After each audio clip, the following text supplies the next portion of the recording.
Recording. Y'all remember I took you by here a couple of years ago to see all these rocks that this guy pounds and carves and collects and sells,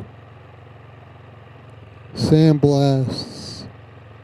There's one I remember seeing from years ago. It's an amazing little spot.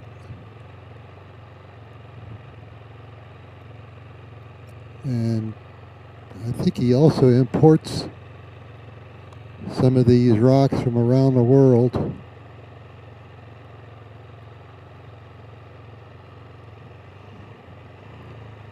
It's amazing.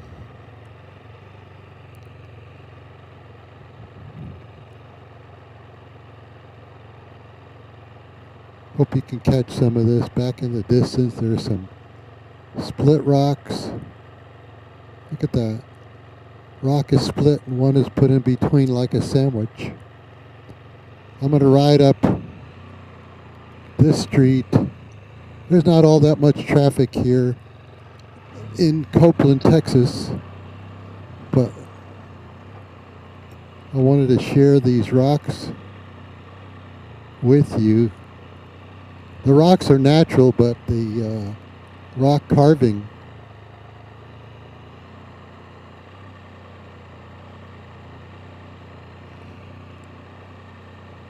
and artistry is amazing. Boy, it's grown.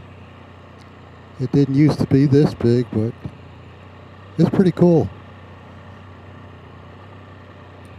Out riding the Spyder today. It's Sunday. And today is, I think, the 24th of October. It's about 86 degrees. We're getting out late because it was raining. What nerve? It's not supposed to be raining on Sunday morning.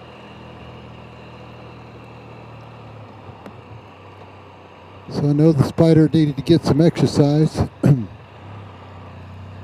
Just did a, here's another view of the rocks from above. Oh, look at that. That's so cool.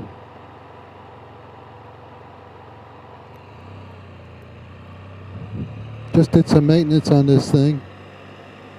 Not the rocks, the Spyder. Look at that.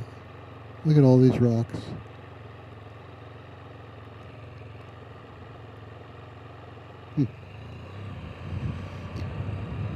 Okay, we are driving past the old Coupland Inn, or the old Coupland Dance Hall. Oh, it looks like it's for sale. Coupland Dance Hall and Tavern. Been here for as long as I have, or more. Anyway, the Spyder maintenance I did on here, I did a brake fluid flush and change. There's a gizmo that I bought on Amazon. It was due anyway. Every 2 years you should do your motorcycles. Bought this little gizmo on Amazon, recommended by Sean Smoke, to test brake fluid, to see how much moisture is in it. And it was ready. The fluid is pretty dark. The moisture contact was up in the yellow range. And so I have this brake fluid vacuum that I've used on cars, trucks, motorcycles, and it attaches to my compressor. You need a large compressor, otherwise it runs constantly. But this compressor I have attaches to the pump, or the suction pump, and it just sucks out the old fluid through the part by the brake caliper. You just hook up a hose that it comes with to the nipple, loosen it up with an 8mm box wrench, suck out all the old fluid, put in the new fluid, and go on to the next wheel. So the order is left front wheel, right front wheel, and then rear wheel. And you got a brake fluid change. I know I didn't change I think it's VCM, ECU, one of those things. There's fluid in there, but my brakes stop on a dime, and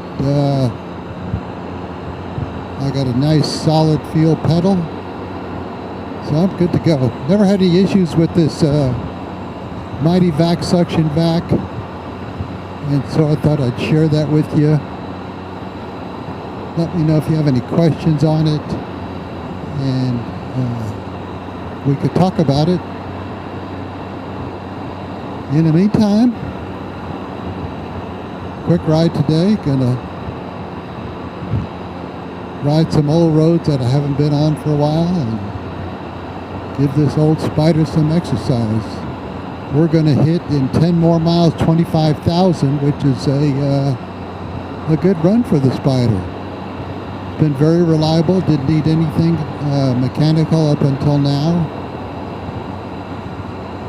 I did add a Spyder belt tensioner to smooth out the belt from vibrating, which is common to these F3s and RTs. Oh, what else? Yeah, that's all I want to talk about for now as far as add-ons. I know I've put on lights over the years, and I've put on shocks, and I've put on windshield and all that other good stuff. Seats, handlebar risers, all that paid themselves in dividends for a much more plush ride for me and my wife, who rode this for a little while till physically she's unfortunately challenged, not disabled but challenged, and maybe she'll get back to riding one day if doctor can figure out how to fix her back. But in the meantime, I'm using the Spyder, I'm using the Gullwing, and I'm using the Indian. So thanks for coming along for the ride. Y'all have a good day. Like and subscribe if you like this content, and peace out. Bye-bye.